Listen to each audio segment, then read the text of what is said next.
allà on l'espurna s'encén, cridant a les parets.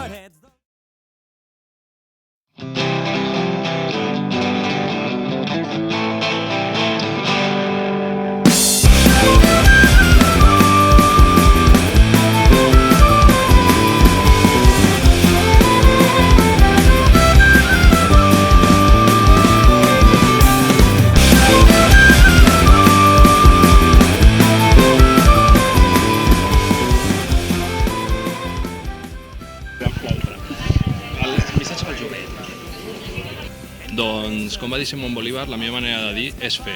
Així que la gent jove dels països catalans el que ha de fer és seguir lluitant per la independència i el socialisme. Com és la proposta política del rebrot d'enguany? Doncs des de la Coordinadora Obrera Sindical valorem que és una aposta arriscada, un altre canvi de lloc per Rebrot, però com a valoració política de contingut creiem que és molt encertada.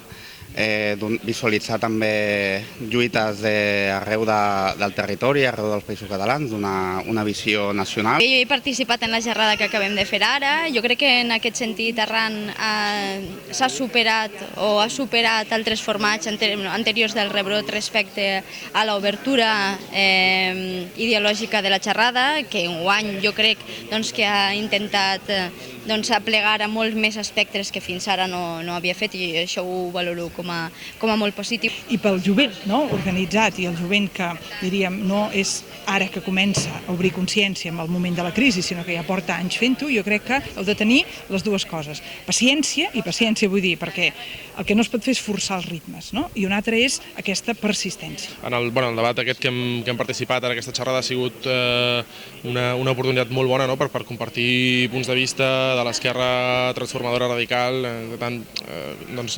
fer una mica de compartiment d'idees i veure com podem organitzar-nos millor.